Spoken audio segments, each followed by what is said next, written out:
Vivekananda coaching institute of paramedical science में आपका स्वागत है। मेरा नाम है चंचल शर्मा और आपका टॉपिक है रेस्पिरेटरी सिस्टम। तो हम बात करेंगे रेस्पिरेशन की, जहां हमें दो टर्म्स पढ़ने हैं। फर्स्ट वन इज ब्रीदिंग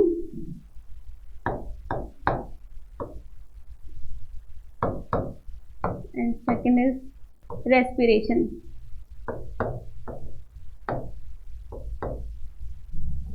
अब तक आप जो पढ़ते आए हैं रेस्पिरेशन और ब्रीदिंग, उसमें आप मुझे ब्रीदिंग और रेस्पिरेशन में फ़र्क बताएं।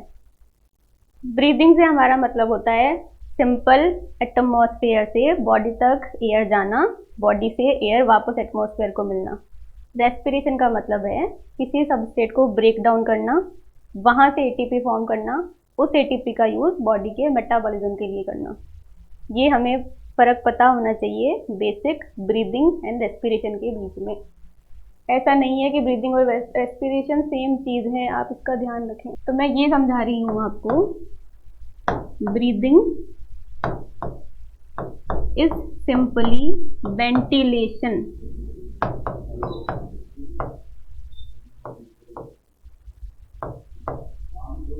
जैसे हम घर में रोशनदान लगवाते हैं ताकि एयर एक्सचेंज हो सके, वैसा ही सिंपल काम होता है ब्रीदिंग का। ये हमारे पास ऐसा है कि आपने एटमॉस्फेयर और बॉडी के बीच में, बेसिकली आप कह सकते हैं नोज, यहाँ से एयर बॉडी में आई, बॉडी से एयर एटमॉस्फेयर को ट्रांसफर हुई। This is basically ventilation.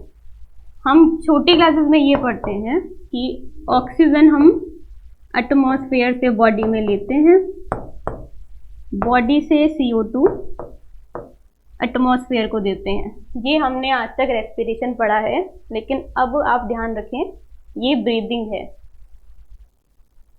Respiration में हम क्या पढ़ेंगे, सबस्ट्रेट इन सेंस आपने जो खाना खाया है उसमें आपके पास में ग्लूकोज है, फैट है, प्रोटीन है, ये सारी चीज़ें हैं। हम बात करते हैं रेस्पिरेशन में, मोस्टली हम ये कहते हैं अगर हमारे पास में ग्लूकोज हमारा सबस्ट्रेट है, इसको ब्रेक डाउन करना है और एटीपी का फॉर्मेशन होना है। इस एटीपी का यूज़ बॉडी के मेटाबॉलिज्म में होना है।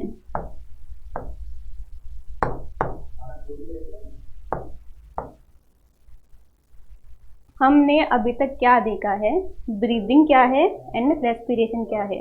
ब्रीदिंग सिंपली है एटमॉस्फेयर से बॉडी में एयर जाना, प्योर एयर तो नहीं कह सकते आप, एयर जाना, बॉडी से एयर बाहर आना, दिस इज ब्रीदिंग। इसको आप सिंपल इनहेल एंड एक्सहेल कह सकते हैं, वेंटिलेशन कह सकते हैं।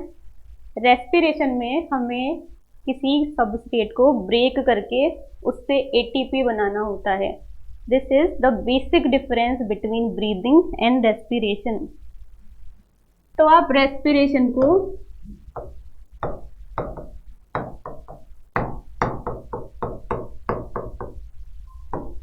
दो टाइप से डिवाइड करके पढ़ सकते हैं। First one is external and second is internal. External respiration को आप कहेंगे ब्रीदिंग और इनहेल एंड एक्सहेल, ठीक है। Internal respiration is the main thing. यहाँ पे आपको स्टेप्स पढ़ने होते हैं। रेस्पिरेशन में हमने एटमॉस्फेयर से एयर इनहेल की है, इस इनहेल का पाथ आप समझ सकते हैं, nose to pharynx to trachea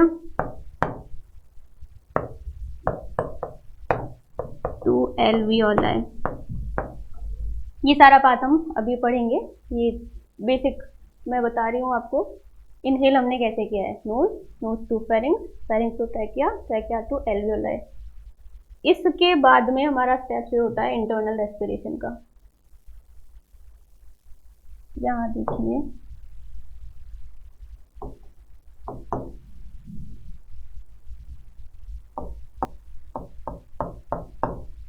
अगर ये आप कहते हैं ट्रैकिया है, ये आपका ब्रोंकाई है, ये ब्रोंकियोल्स है, फर्दर डिवाइडेशन,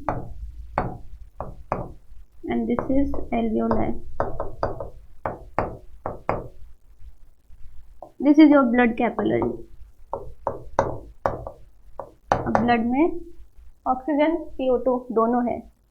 यहाँ पे गैसेस के बीच में प्रेशर डिफरेंस की वजह से एक्सचेंज होगा गैसेस का। ब्लड कैपिलरी से CO2, यहाँ एल्वियोलाई से ऑक्सीजन ब्लड में। ये सबसे पहला एक्सचेंज है गैसेस का, जो हम इंटरनल रेस्पिरेशन में पढ़ेंगे, between alveoli and blood capillary. और ये तो हम रेस्पिरेशन को दो टाइप से पढ़ रहे हैं, external and internal. External is बाहरी, इंटरनल इज आंतरिक। एक्सटर्नल रेस्पिरेशन को हम सिंपल कहेंगे ब्रीदिंग, इनहेल और एंड एक्सहेल। इंटरनल रेस्पिरेशन में हम पढ़ेंगे कि इस वाले पार्ट के बाद में, जब हमारे पास में एयर हमने इनहेल कर ली है, उसे यूज कैसे करना है, CO2 कहाँ से आई है, ऑक्सीजन का ट्रांसपोर्ट कैसे होगा, ये सारी चीज़ें जो आप पढ़ते हो, ये है इंटरनल रेस्पिरेशन। सबसे पहले हम एल्वियोलाई के बाद वाला स्टेप देख रहे हैं। यहाँ तक हमने इनहेल कर ली है एयर। इस इनहेल्ड एयर में हमें सबसे ज़्यादा मतलब ऑक्सीजन से है। बाकी गैसेस भी है एयर में, ऐसा नहीं है कि सिर्फ ऑक्सीजन ही है, लेकिन हमारे काम से ऑक्सीजन है यहाँ पे। ये हम 4 स्टेप देखते हैं यहाँ पे। सबसे पहले हम देख रहे हैं gaseous exchange between alveoli and blood capillary. यहाँ पे प्रेशर डिफरेंस है, इसलिए यहाँ पे गैसियस एक्सचेंज हुआ है। ये चीज़ आपको हमेशा पता होनी चाहिए। एयर प्रेशर डिफरेंस की वजह से फ्लो होती है। जैसे पानी फ्लो होता है हमेशा प्रेशर डिफरेंस की वजह से, ज़्यादा प्रेशर से कम प्रेशर पे, वैसे ही जैसे पानी ज़्यादा हाइट से कम हाइट पे आता है, वैसे ही एयर भी ज़्यादा प्रेशर से कम प्रेशर पे आएगी। जैसे हमारा इनहेल एंड एक्सहेल होता है, ये चीज़ आपको पता होगी। ठीक है, इसके बाद में transport of gases through blood.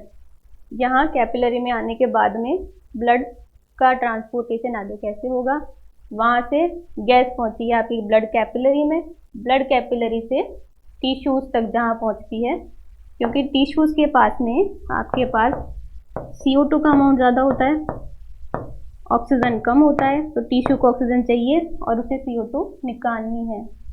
तो यहाँ पे CO2 का प्रेशर ज़्यादा है, ऑक्सीजन का कम है, तो जहाँ पे ऑक्सीजन का प्रेशर कम है, ऑक्सीजन वहाँ गई है। टिश्यूज़ की सबसे छोटी यूनिट आपके पास में सेल है। एक सेल में ऑक्सीजन पहुँचने के बाद में जो रेस्पिरेशन होता है, दैट इज सेल्यूलर रेस्पिरेशन। यहाँ आप पढ़ते हैं, जो आपने 11th में पढ़ा होगा, ग्लाइकोलाइसिस, क्रैब साइकिल वगैरह, जहाँ पे हम देखते हैं कि ये सारा यूज कैसे होगा। तो अगर हम क्लासीफाई करना चाहें तो हम कह सकते हैं रेस्पिरेशन को हम डिवाइड कर सकते हैं ऑक्सीजन की प्रेजेंस एंड एब्सेंस के बेसिस पे। अगर आप ये कहेंगे कि ऑक्सीजन की प्रेजेंस में रेस्पिरेशन हो रहा है, तो उसे आप कहेंगे एरोबिक रेस्पिरेशन, दिस इज वायवीय वर्जन। और ऑक्सीजन की एब्सेंस में तो आप कहेंगे अवायवीय अनएरोबिक रेस्पिरेशन। दोनों का फर्क ये पड़ता है, एरोबिक रेस्पिरेशन में ATP बहुत ज़्यादा अमाउंट में बनता है, यूज़ होता है मेटाबॉलिज्म में, तो वो एक बेटर सिस्टम रहता है। अनएरोबिक रेस्पिरेशन आपको लोअर एनिमल्स में ज़्यादा मिलेगा, और हायर में जहाँ पे ऑक्सीजन की ऑक्सीजन वाले एटमॉस्फेयर में सर्वाइव नहीं करते हैं, अनएरोबिक रेस्पिरेशन, वहाँ ATP फॉर्मेशन कम होता है।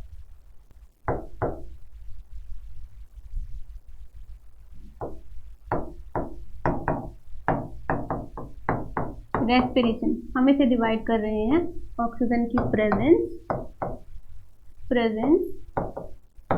ऑफ ऑक्सीजन एंड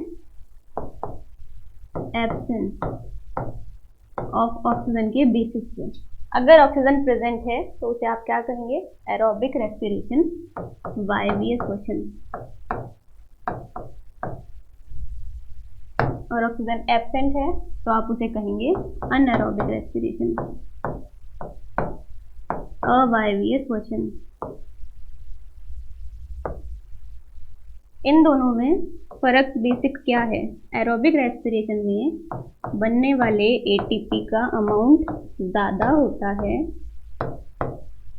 अगर आपने पढ़ा हो तो हमने रेस्पिरेशन जब पढ़ा है, हम पढ़ते हैं 36 ATP। यहाँ पे बनने वाली ATP का अमाउंट कम होता है। ज़्यादा ATP बनेगी, बॉडी में ज़्यादा यूज होगी, कम ATP बॉडी में यूज कम। ठीक है, ये आप ध्यान रखें। Aerobic and anaerobic respiration, oxygen की प्रेजेंस एंड एब्सेंस पे फर्क है ATP फॉर्मेशन का। वहाँ ATP ज़्यादा बनेगा, यहाँ ATP कम बनेगा। अब हम देखेंगे पार्शियल प्रेशर। पार्शियल प्रेशर का मतलब होता है आपके पास में एटमॉस्फेयर में तो बहुत सारी गैसेस है, मेनली क्या पढ़ते हैं आप? सबसे ज़्यादा नाइट्रोजन, ऑक्सीजन, CO2। यहाँ हम एटमॉस्फेयर में 78% नाइट्रोजन, 21% ऑक्सीजन, 0.03% CO2। ये तो एंड अदर गैसेस हो गई। यहाँ पर ये आपके पास में पूरा एटमॉस्फेयर है। अगर आप इन सब में से सिर्फ एक गैस के प्रेशर की बात करेंगे तो आप उसे कहेंगे पार्शियल प्रेशर। अगर आप ये कह रहे हैं पूरे एटमॉस्फेयर में ऑक्सीजन कितना प्रेशर बनाता है तो आप उसे कहेंगे पार्शियल प्रेशर ऑफ ऑक्सीजन। ये बात आप CO2 के लिए कहेंगे तो आप कहेंगे पार्शियल प्रेशर ऑफ CO2। हम रेस्पिरेशन पढ़ रहे हैं, हमें सिर्फ ये दो चीज़ें पता होनी चाहिए, partial pressure of oxygen and partial pressure of CO2। इसकी कुछ वैल्यूज़ है जो मैं आपको बता दूं। Atmosphere 159, alveoli 104, oxygenated blood 95, deoxygenated blood 40, tissue 40। Deoxygenated blood जहाँ पे CO2 का अमाउंट ज़्यादा है, टिश्यू वाला लेवल सेम। ये यहाँ से यहाँ डिक्रीज कर रहा है, कम हो रहा है। हम CO2 के पार्शियल प्रेशर की बात करें तो हम टिश्यू से बढ़ना शुरू करेंगे, क्योंकि टिश्यू के पास में CO2 का अमाउंट ज़्यादा है, उसे ऑक्सीजन चाहिए। 45, 45, 40, 40.3 ऑक्सीजन आ रही है यहाँ से यहाँ, CO2 यहाँ से यहाँ। ये डिफरेंस ही इनके एक्सचेंज का रीज़न है, क्योंकि टिश्यू के पास में CO2 ज़्यादा है, ऑक्सीजन कम है, इसलिए यहाँ से टिश्यू लेवल पे ऑक्सीजन हीमोग्लोबिन से बाइंड होकर के जाएगी साथ में और ऑक्सीजन वहाँ पे आएगी। डिफरेंस की वजह से जो ज़्यादा है वो निकलेगा, जो कम है वो आएगा। ये वैल्यूज़ आप ध्यान रखें। इसके बाद में हम बात करेंगे रेस्पिरेटरी पाथ कह सकते हैं आप, ट्रैक्ट कह सकते हैं, जहाँ से आपकी पूरा आपका रेस्पिरेशन का पाथ आपको पढ़ना है। ये आपके पास में नोज है,